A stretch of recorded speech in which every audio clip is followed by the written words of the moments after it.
O GGN precisa de você para continuar existindo. São 12 anos no ar de um jornalismo que não se vende e que não se faz sozinho. Agora, a gente precisa de você para crescer, reinventar e resistir. Se você acredita nesse jornalismo, chegou a hora de apoiar, da forma que você puder, contribuindo pelo Catarse ou se tornando membro do canal, investindo a partir de R$19,99 para ter acesso a benefícios. Acesse o link na descrição ou escaneie o QR Code na tela.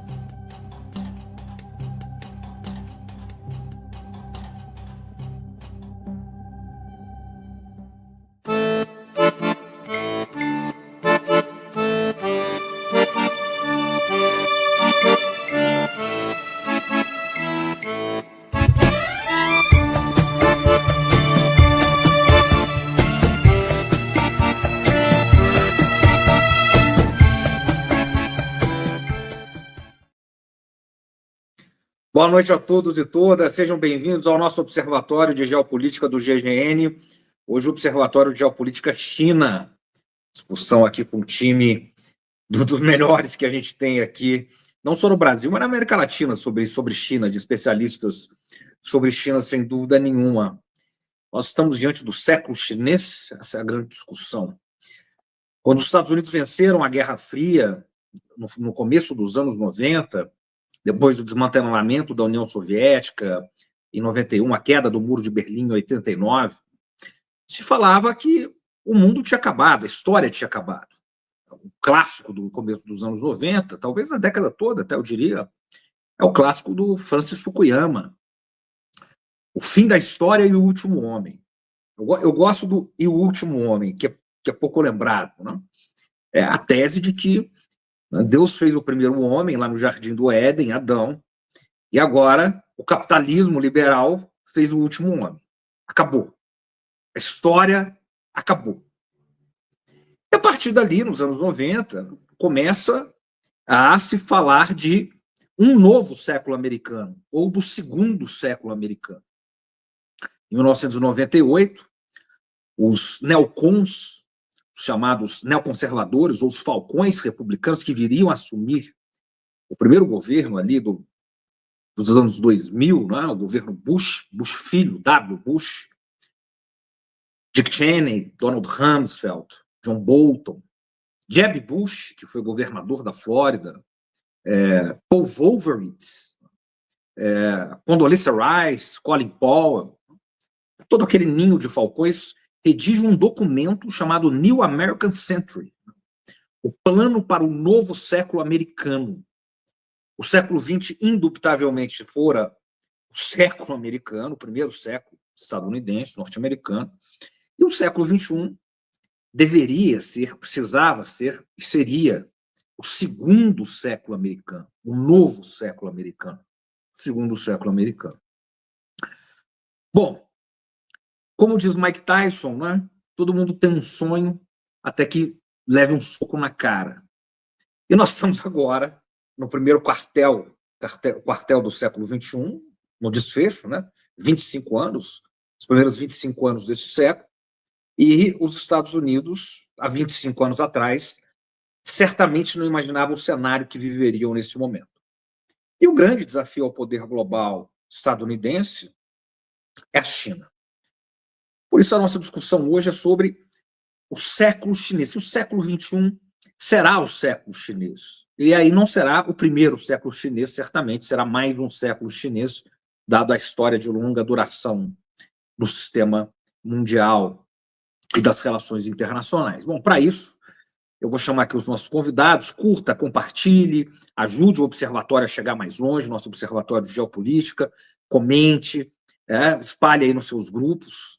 Nós temos o Observatório a semana inteira, e aqui, aos cuidados de Dona Lourdes Nassif, chamamos aqui o professor Evandro Carvalho de Menezes, que honra. Muito obrigado, professor, boa noite.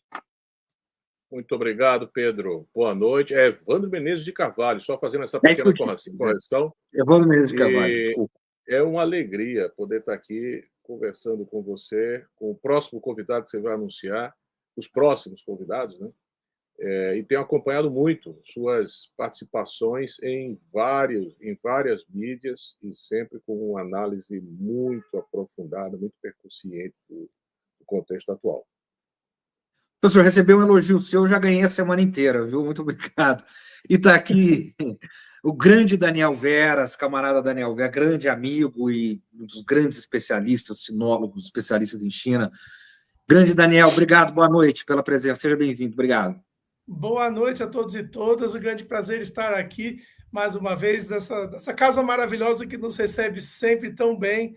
E também, assim como o professor Evandro, estou acompanhando também as participações do Pedro no mundo afora também, e muito importante para romper essas bolhas também de mídia, muito, muito, muito importante. Muito obrigado. Eu vou ficar constrangido assim, pessoal.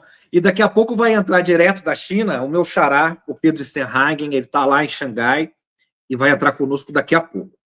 Professor Evandro, o século XXI é o século chinês? Essa é uma excelente pergunta, Pedro. Olha, eu não sei se o 21... Bom, eu não sei se será totalmente chinês, mas provavelmente o 22, a China caminha para ser um país de uma relevância extraordinária no mundo, né? Mas voltando para a nossa atual circunstância, né? Nós temos a seguinte situação: os Estados Unidos ainda uma potência relevante do ponto de vista econômico, militar, com seu soft power, porém dando sinais de esgotamento da sua liderança internacional pelo exemplo, né? Ou seja, por onde a gente olha numa análise mais atenta a diversas dimensões de expressão de política externa, os Estados Unidos estão irreconhecíveis, né? Se a gente olha, por exemplo, ao que foi a liderança dos Estados Unidos pós-Segunda Guerra Mundial. Todos os países têm os seus interesses nacionais, obviamente, mas o curioso é que os Estados Unidos estão dando um tiro no pé com muita frequência, e até mesmo, Pedro, um momento até de discutir se o dito interesse nacional, que já é uma expressão difusa, complicada, né, de se definir o que é o interesse nacional de um país, mas ele está sendo, não só nos Estados Unidos, mas até em outros países, e a gente começa a perceber isso por parte até de outras lideranças políticas, como a gente vê no caso aqui do Eduardo Bolsonaro, né? Eu quero dizer o seguinte: são lideranças políticas que estão alienando o interesse nacional do seu próprio país. Então, em alguma medida, até o próprio Trump está fazendo isso, né? Ou corre-se um sério risco disso, né? Se do século XX os Estados Unidos organizavam sua política externa dentro de um interesse nacional, bem ou mal, claro e definido para o mundo, hoje esse interesse nacional dos Estados Unidos está se revelando menos dos Estados Unidos e mais de uma classe política de extrema-direita que se conecta a outros grupos políticos de extrema-direita, onde os interesses nacionais para eles são uma categoria irrelevante ou secundária que tem que estar em benefício dos seus próprios interesses, né? A gente vê isso claramente aqui no Brasil, a posição, como eu já falei, do deputado Eduardo Bolsonaro, né, tomando atitudes que boicotam, né, claramente o interesse nacional.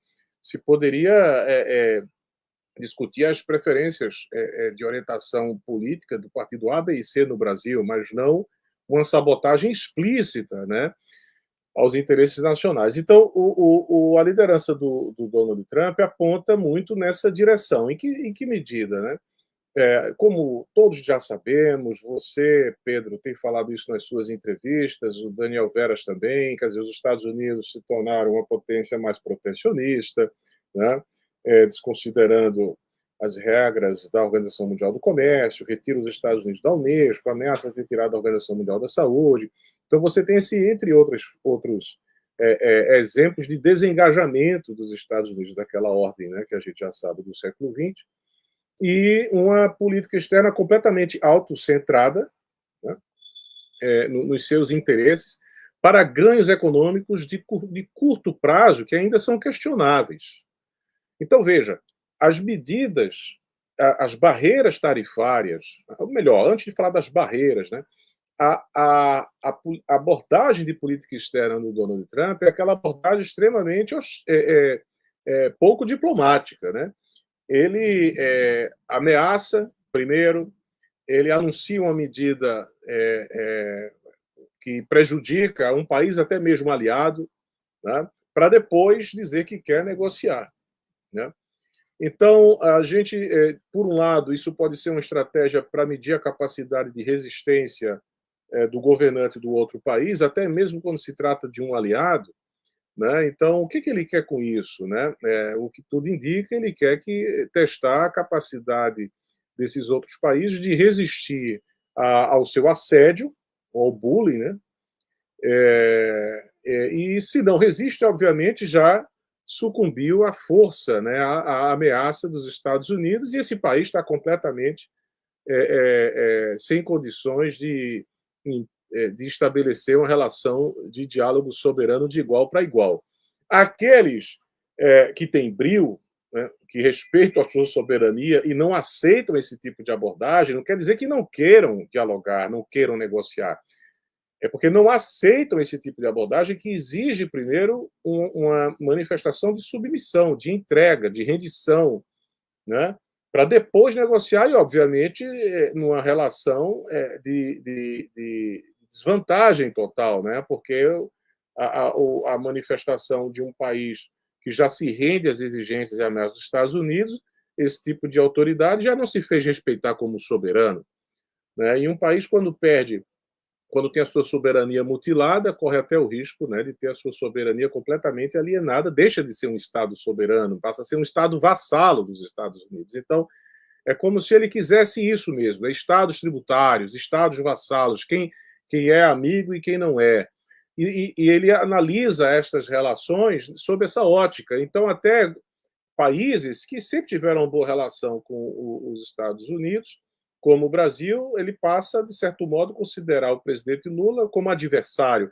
Mas aí entra aquilo que eu falei primeiro, por força de alianças políticas que estão, na perspectiva deles, além dos interesses nacionais, né, da lógica, né, de Estados. Bom, então, esse conjunto de fatores coloca um problema para os Estados Unidos, porque, como eu falei antes, pode até significar um ganho econômico a curto prazo, mas a longo prazo é uma erosão total, né, da sua legitimidade, da sua confiabilidade. E aí, para terminar, eu já vi o sininho aqui, e a gente depois continua esse debate, vem a China com uma política externa onde, ao invés de ameaça, propõe diálogo, ao invés de um jogo de soma zero, propõe um jogo de cooperação, de benefícios mútuos, alguns podem ganhar mais que outros, mas alguém está ganhando sempre alguma coisa, né?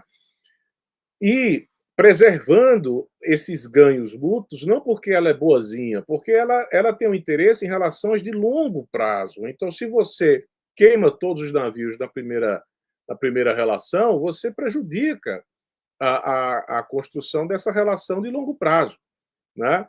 Então, a China tem se mostrado mais estável na sua política externa, mais previsível, respeitadora do princípio da igualdade soberana, né? Sempre com um foco no desenvolvimento econômico, social e, obviamente, fazendo vantagem de tudo que ela construiu, né? Como o seu crescimento econômico sustentado, a sua expansão tecnológica hoje e no campo da inovação evidente. Isso tem, obviamente, interessados a todos. Aí, para terminar, é o seguinte: no momento em que se vê, uma expressão que eu utilizei até numa entrevista que eu dei para a Janaína Figueiredo, do Globo, né, a metralhadora tarifária giratória do Trump, completamente descontrolado, os países em desenvolvimento vão procurar fazer parcerias com aqueles países que trabalham com um grau de racionalidade mais evidente, com mais previsibilidade, né, que querem uma cooperação e um diálogo, né? Ninguém gosta, termino meu, de conviver com pessoas instáveis, nervosas, agressivas, né? Suscetíveis a manifestações de brutalidade por qualquer coisa. É uma questão humana.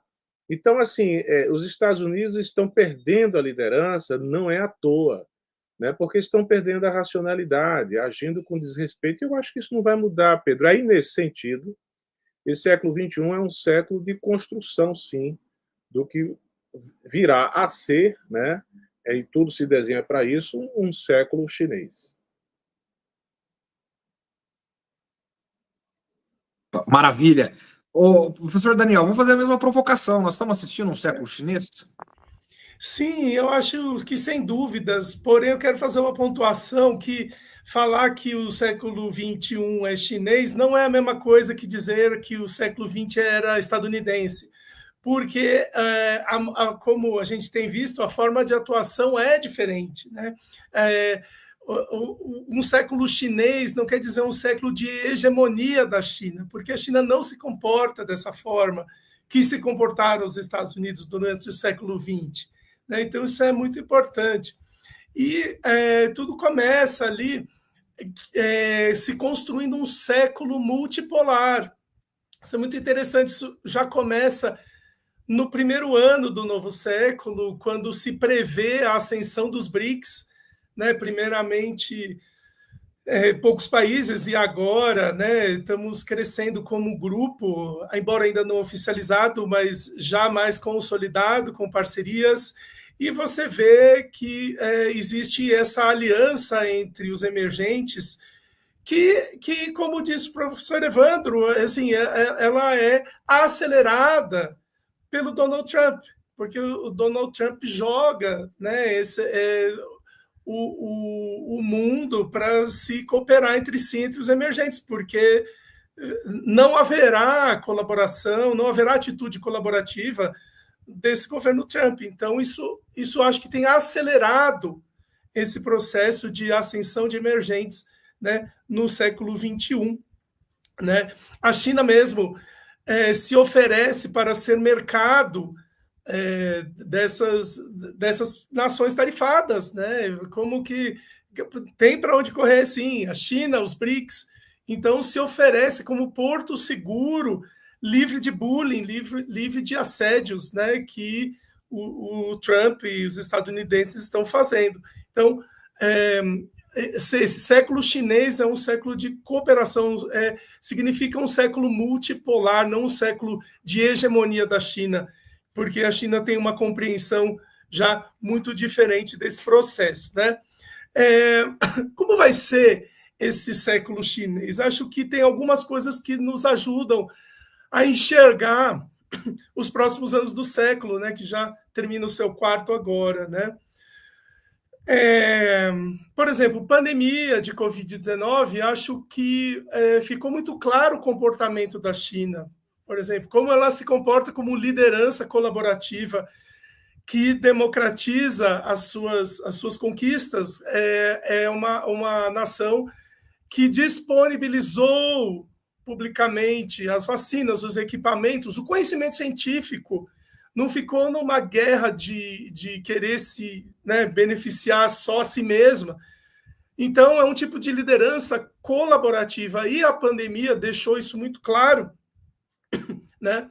Outra coisa que nos ajuda a compreender como será esse século chinês é a arte. Por exemplo, o cinema, as artes, a literatura da China também pode nos ajudar a compreender. Por exemplo, se você assiste aquele filme Terra à Deriva, né, dirigido por Fan Guo em 2019, depois com sequência em 2023, você vê os problemas globais sendo tratados. É um filme de apocalipse, né? E você vê como destoa dos filmes de apocalipse estadunidenses, em que se ressalta a sobrevivência de poucos heróis, o comportamento de heroísmo, né, dos estadunidenses, né, muito interessante. E aí o Terra Deriva traz uma outra perspectiva. Quem vai se salvar é a Terra inteira, e com uma colaboração nossa. Inclusive, Terra Deriva 2 tem uma personagem brasileira, né, que é estrelado pela brasileira Dani Tassi, né, fazendo uma taikonauta brasileira. Então, tudo isso leva a entender como é esse século de cooperação, qual é a compreensão que a China tem dos problemas globais que exigem soluções complexas, não é essa coisa de curto prazo, ganho de curto prazo.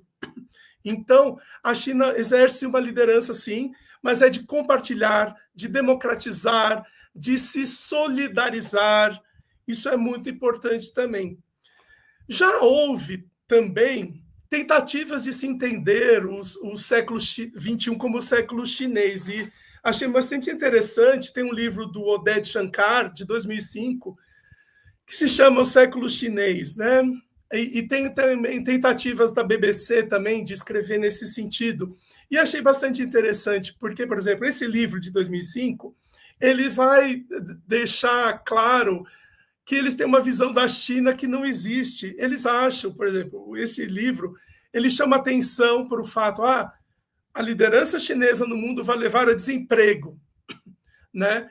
Mas, e também como se a China fosse ainda aquela China do Made in China, né, dos produtos baratos, da China que consome energia, que tem aquela pegada de carbono gigante, porque queima carvão, ignorando essas mudanças que são as mudanças da economia verde, que está brotando na China, que está sendo desenvolvida, da pesquisa, da inovação, do desenvolvimento, né? De se tirar 800 milhões de pessoas da pobreza, todas essas conquistas, né? Então, não é a mesma China que muitas pessoas que tentaram prever o século chinês consideraram que é essa China que ainda tinha muitos problemas, que ainda hoje tem, né? Porém, sem levar em consideração esses avanços que estão deixando para trás aí Estados Unidos e outras nações que sempre foram vanguarda científica, vanguarda, né, de desenvolvimento, né, uma série de coisas, né? Esse século da China, ele começou em 2001 com a China com um PIB de 1,2 trilhão de dólares, né? E em um quarto de século atingiu 17 trilhões, né? Então, a gente tem que olhar para esses fatores, né, que isso é muito interessante, né? Tudo isso ajuda a enxergar, né? Eu vou parando por aqui, né, para a gente poder ter essa troca maior. Então, eu acho que assim é um século que começa, e acho que poucos ainda não estão se dando conta que é liderança chinesa, é liderança, porém, é uma liderança de tipo diferente. Tá bom? Então, muito obrigado. Perfeito. Excelente. Pedro, seja bem-vindo, muito obrigado. Bom dia para você aí. Acho que você está em Xangai, né? Você está na China, você está sempre rodando aí, está em Xangai, tudo elegante aí, né, meu xará. Ô, Pedro, a gente começou com a provocação aqui com o professor Evandro. Eu estou acompanhando. Então tá bom, né? Então, seu século chinês, professor Evandro, você viu aí, né? Digamos, só fazendo uma síntese aqui para quem está chegando, o século 22 será certamente o século chinês, mas o século XXI desponta como um século chinês. Mais em síntese aqui, né? O professor Evandro me corrija se eu estiver falando errado. E o professor Daniel, ele qualifica o que seria um século chinês. E a diferença de um século chinês para um século americano, que é o que nós vivenciamos no século passado. Então, eu vou jogar a mesma pergunta para você desenvolver também para a gente, se nós estamos diante de um século chinês, e aí eu vou jogar uma questão a mais, e o que significa ser um século chinês? Perfeito, Pedro, é uma ótima pergunta, uma boa noite ou bom dia, né, como aqui para mim, a todas e todos que nos acompanham, especialmente para vocês, os amigos Daniel, Evandro e, claro, meu xará, sempre um prazer estar aqui com vocês. Eu estava acompanhando o debate desde o início, né, enquanto eu terminava de me arrumar. Hoje vai terminar o programa, eu vou sair direto, né? Vou estar numa agenda aí um pouco intensa, por isso esse leve atraso. Bom, acho que o debate começou muito bem. Eu acho que o Evandro ele conseguiu trazer um panorama, né, e fazendo essa comparação com os Estados Unidos de uma forma única, né, em 5, 7 minutos conseguiu dar uma aula aí maravilhosa. O Daniel trazendo questões culturais, né, acho que foi gostei muito da tua fala, Daniel, também do Terra Deriva em particular, é um ótimo exemplo, né, para trazer essa visão chinesa. E eu vou, para responder a tua pergunta, Pedro, eu vou trazer um acréscimo aí ao debate, lembrando que esse debate sobre o século chinês ou o fim do século estadunidense, ele ganhou muita força, né? Ele já ganha força desde o final da Guerra Fria, obviamente, que é quando essa grande força dos Estados Unidos, né, ela fica muito clara, né? Mas já na década de 90 começa a demonstrar sinais de fraqueza, os sinais de um mundo mais multipolar começa a aparecer, a gente começa a ver uma mudança, né, de guerras interestatais para guerras intraestatais, enfim. Então, existe todo um panorama que demonstra um pouco essa queda do poder estadunidense, digamos assim, e ali na década passada surge o livro, né, do Joseph Nye, falecido agora, Joseph Nye, Is the American Century Over? Né? O século americano acabou, basicamente. E ali começa um debate muito forte. Esse livro gerou muitos questionamentos. O próprio Joseph Nye começa a fazer algumas análises de China também. Eu falo dele porque eu acho que é um sinal muito claro. Joseph Nye é uma das pessoas, né, um dos acadêmicos mais conhecidos dos Estados Unidos.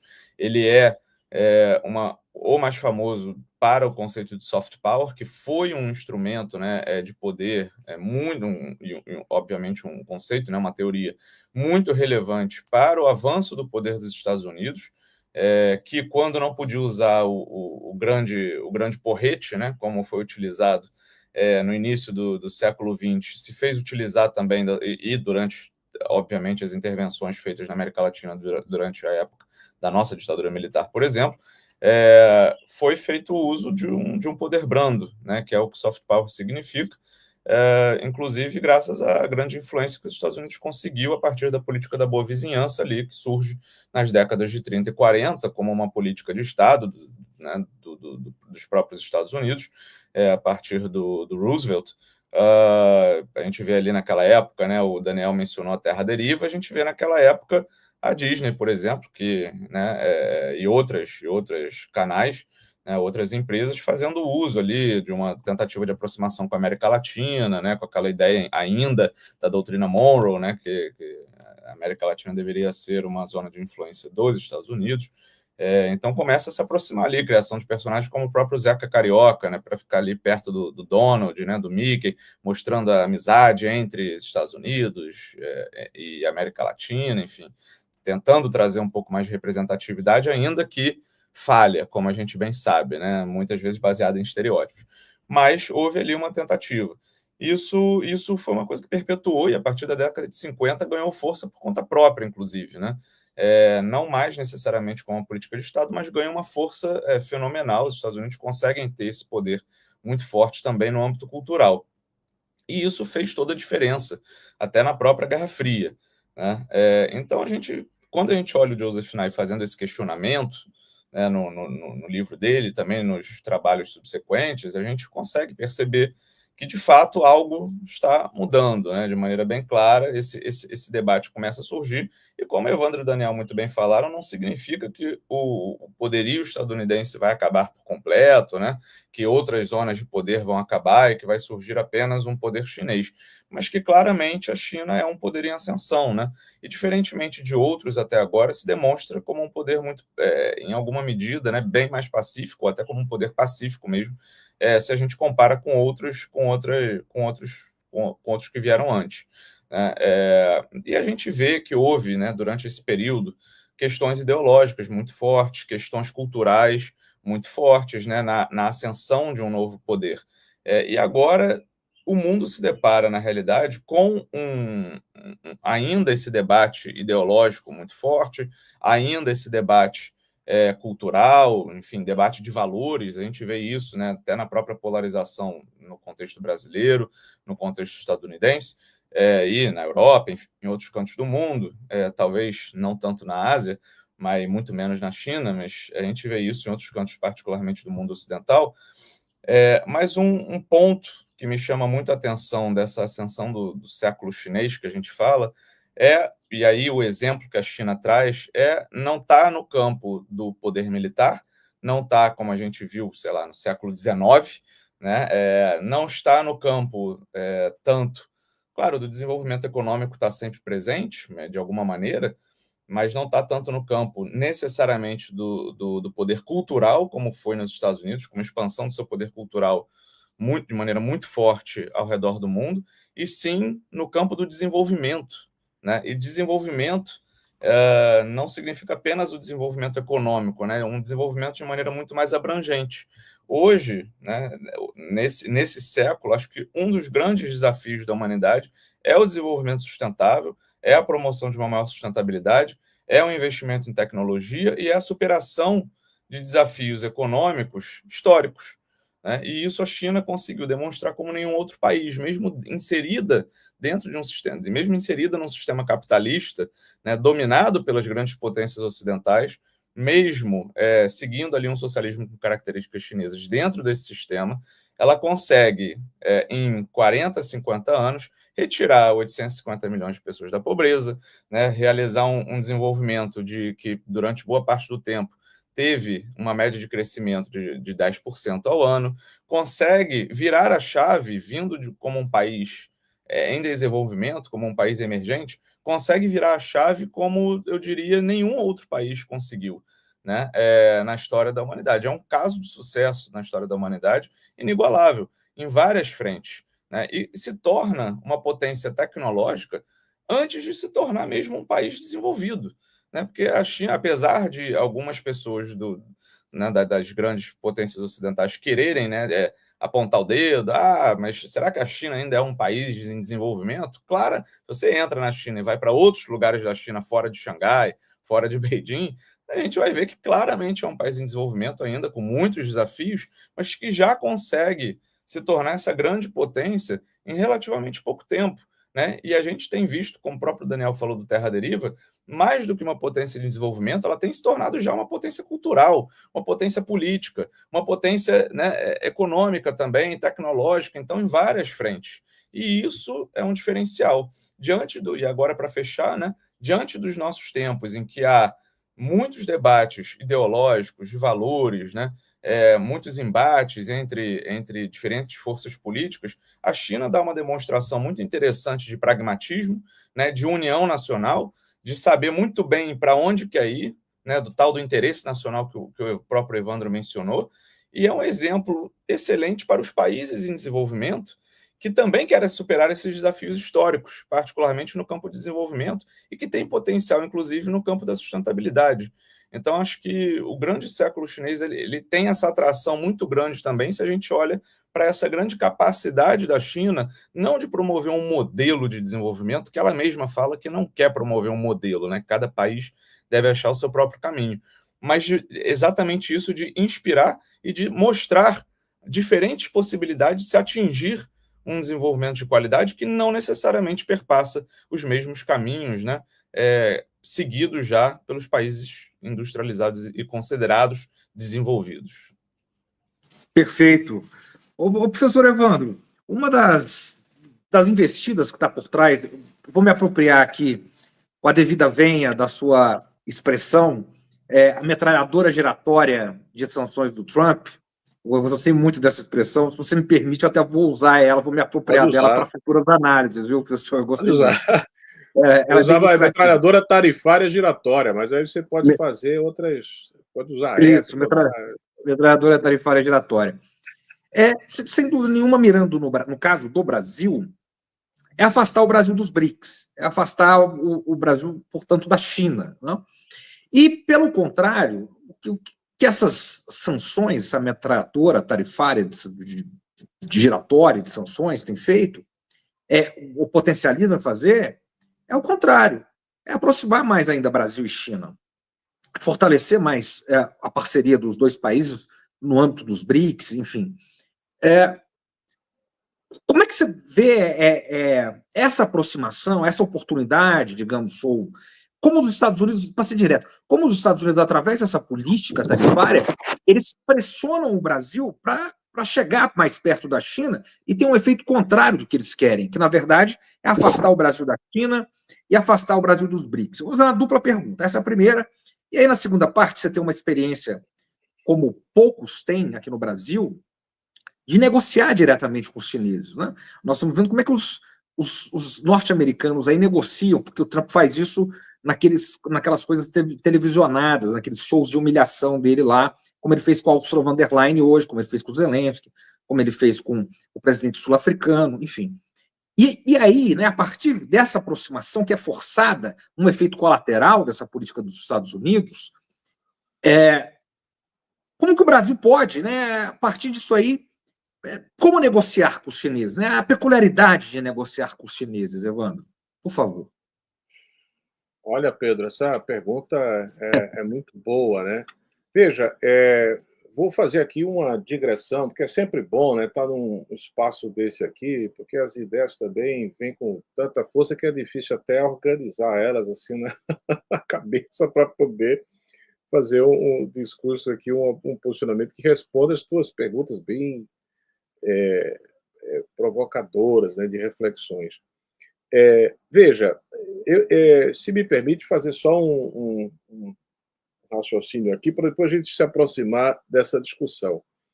Vamos voltar àquela distinção interessantíssima entre o sonho americano e o sonho chinês. Esse foi um debate do primeiro mandato do governo Xi Jinping, né?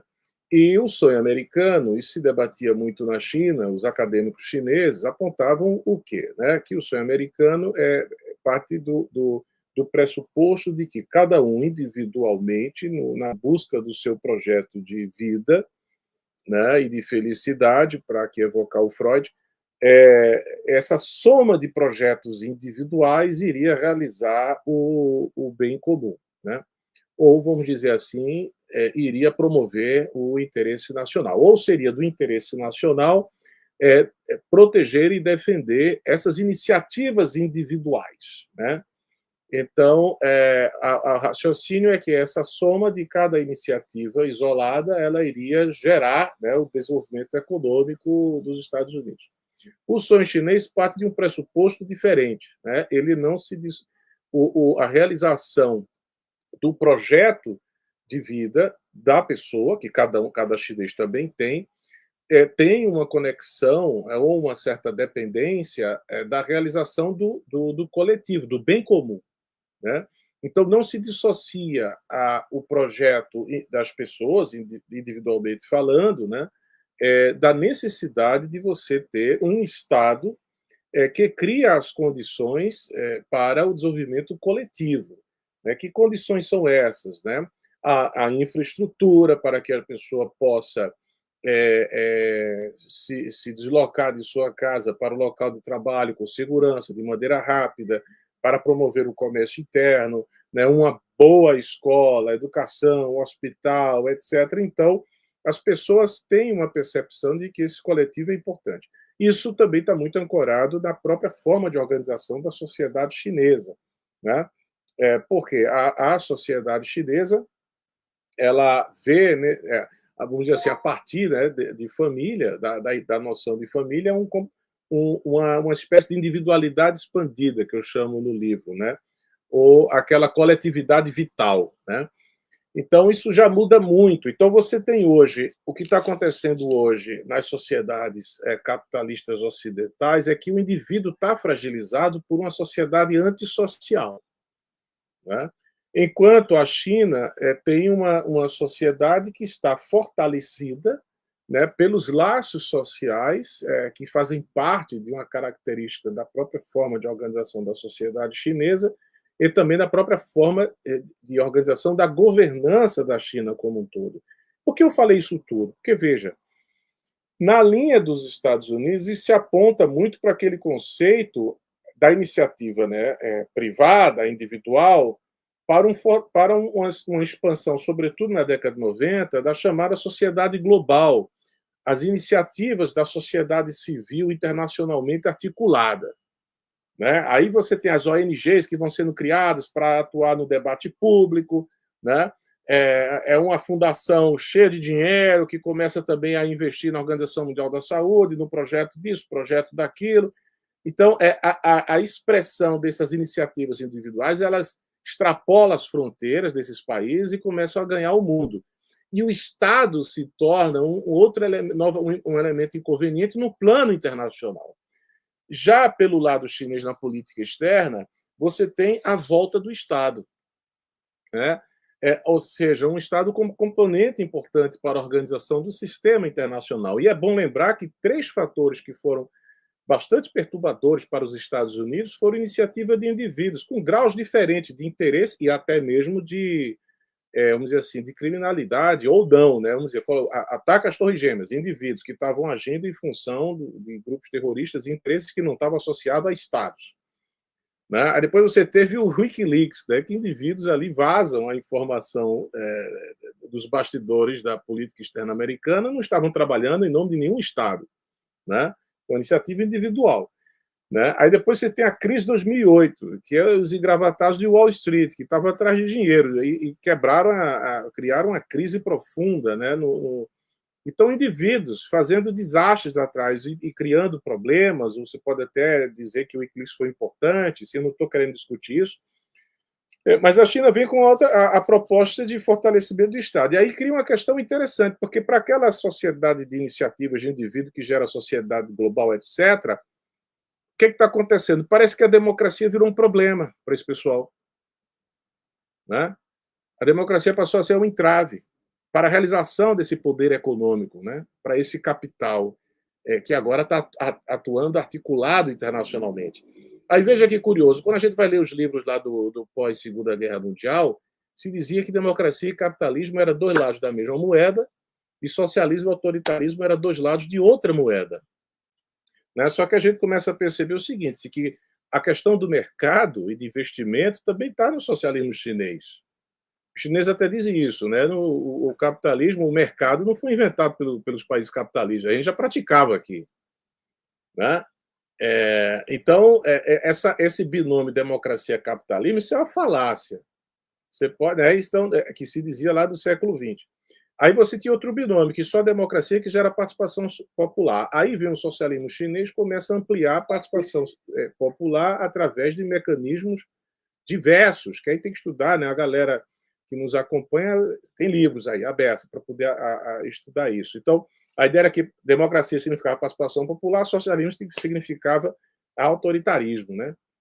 Então, isso começa a ser também questionado. Então, as democracias elas não estão gerando inclusão, elas estão gerando a exclusão do indivíduo, né, desses processos, e elas estão destruindo a figura do Estado em benefício dessas classes dominantes articuladas, e nesse caso aí, dessa extrema-direita. Né? Então, veja, o ataque, agora chegar à tua pergunta do TP curto, né? No fundo, você tem o seguinte, um Lula da linha de que é importante um Estado soberano forte para organizar a sociedade brasileira e o mundo, internacionalmente falando. Né? O Bolsonaro é da linha de que tudo isso atrapalha o projeto de poder deles, que é poder usar de fato o poder como quer, etc., etc., né? Sob a suposta defesa da liberdade individual. Né? Então, ou seja, essas pessoas que se apresentam, né, como defensoras, né, da democracia, da liberdade e tal, elas estão, na verdade, implodindo isso. Então, é curioso, porque a China entra como um país nesse contexto, e o Brasil, no momento em que também está ali se colocando, né, a favor do BRICS, etc., nada mais e assim tem que ser percebido, não é nenhuma atitude anti-Ocidente, mas não é. Entendeu? São países, eu já ia chamar potências, o Brasil chega lá, que não deixa de ser, né, uma potência moral, né, que estão, na verdade, se colocando como defensores de uma forma de organização da sociedade internacional, onde o Estado tem que ser uma expressão de um coletivo organizado internamente, né, na defesa da soberania. Então, no momento que a China faz uma política externa que respeita a soberania, fortalece isso. A política externa do Trump não respeita a soberania. Né? Ela só vê os aliados, e quem não é aliado, que é inimigo, o Estado atrapalha, não tem que ter regulamentação de Big Tech, nada disso. Então, é o caos total. Né? É a promoção do caos. Eu acho importante, a gente colocar nesses termos, porque é fazer fumaça, aquela história de dizer que o BRICS é anti-Ocidente, é uma ameaça aos Estados Unidos. Não é ameaça aos Estados Unidos. A ameaça aos Estados Unidos não são os BRICS. Né? Os BRICS, inclusive, fortalecem a lógica de uns Estados Unidos como um Estado organizado pela sua população, dentro do seu sistema político e econômico, para buscar o seu projeto de desenvolvimento, respeitando o sistema internacional de Estados soberanos. Né? Então, acho que esse tipo de... A gente precisa pensar mais, né, sobre isso que está acontecendo. Né? É aquela classe econômica, aquela elite do capital que está avançando, quer avançar e está incomodadíssima com o sistema de Estados soberanos. Está incomodadíssima com isso. Né? E a China vem com todo o seu peso, seu tamanho, sua dimensão, e senta ali no palco das relações internacionais e diz: oi, eu estou me apresentando, eu sou um Estado, e um Estado bem forte, bem consolidado, né? E tudo vai passar pela figura do Estado. Né? Então, são lógicas diferentes. Fantástico. Então, veja só, né, Daniel, tentando aqui sintetizar, de um lado nós temos a extrema-direita global, que luta para implodir o Estado soberano e a soberania dos Estados. Né? E do outro nós temos aqueles que estão lutando pelo bem público, né? O Estado Nacional como um bem coletivo e um bem público. Nesse sentido, o Levitz, né, que enfim, escreveu Como as Democracias Morrem, né, ficou bastante famoso, né, o autor estadunidense, deu uma declaração agora, de semana passada, de que os Estados Unidos são menos democráticos hoje do que o Brasil. A democracia americana, norte-americana, está sendo implodida. Né? E, a partir daí, né, os Estados Unidos mirando essas sanções agora no Brasil, desculpa, sanções foi um ato falho, essas tarifas que beiram as sanções, não? Essas tarifas / sanções por 50%, né? O que o Brasil pode, Daniel, aprender com a China diante disso que está acontecendo? O Japão negociou, a União Europeia negociou em termos relativos desfavoráveis, né? É claro que o Brasil está sempre aberto para negociações, nós temos visto isso, só para dar um exemplo, o embaixador chanceler Mauro Vieira está lá hoje, mas claro que nós não temos o mesmo peso e a mesma proporção da China, que é a maior economia do mundo em termos de paridade de poder de compra. Mas o que nós podemos aprender nessa negociação que a China tem feito com os Estados Unidos diante da metralhadora de tarifas aí? Bom, eu acho que muitas coisas. Eu acho que uma coisa que pode aprender é uma coisa que o Brasil já está fazendo, que é acionar os mecanismos multilaterais. Porque o Trump ele quer levar tudo para o nível bilateral e aí exercer o seu bullying.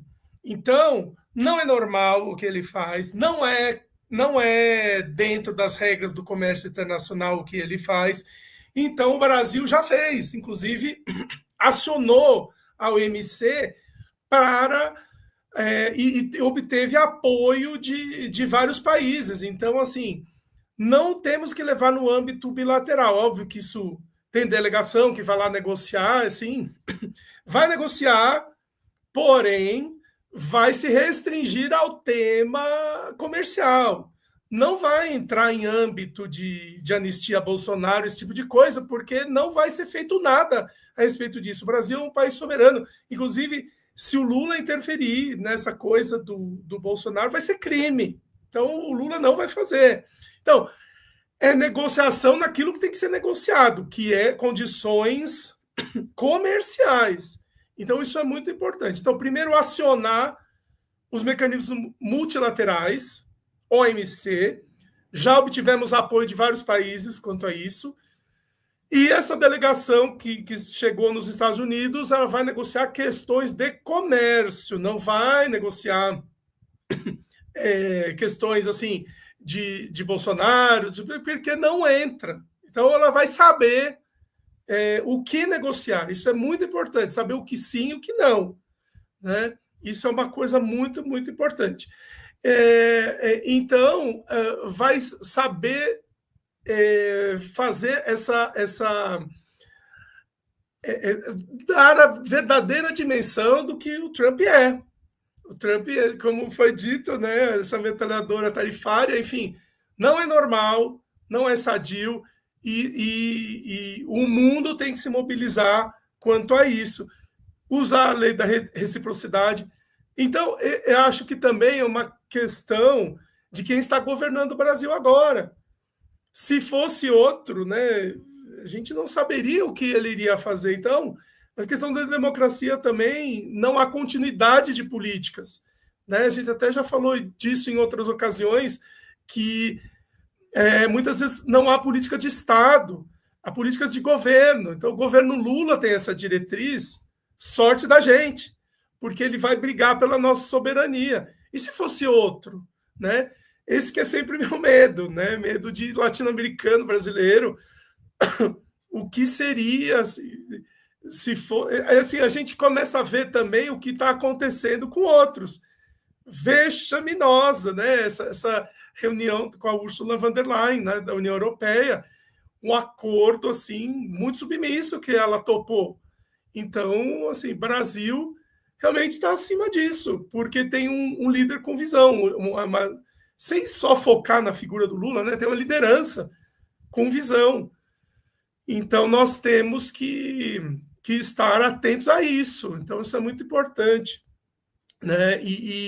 Enfim, focar na multilateralidade, focar na soberania, e isso está sendo feito.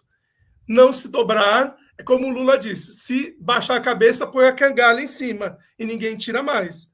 Então, ele está fazendo o que se faz quando se lida com um bully. Né? É isso. Reforçar essa questão da soberania. Eu acho que a China tem muito a ensinar, né?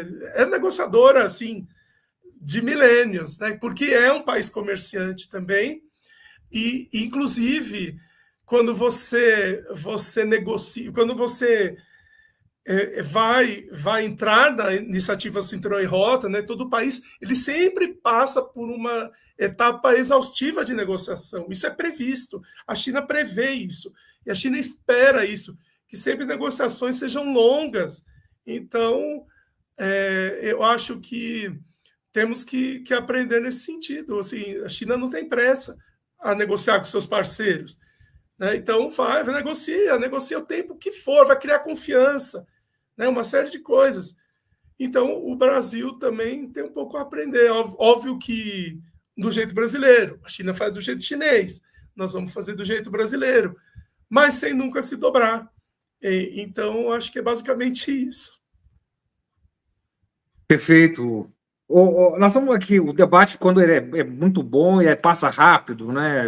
Temos 3 quadros aqui muito qualificados. E aí, Pedro, eu sinto muito, nós temos aí 5 minutos para você fazer uma amarração para a gente, as considerações finais, né? Por favor. Obrigado, Pedro.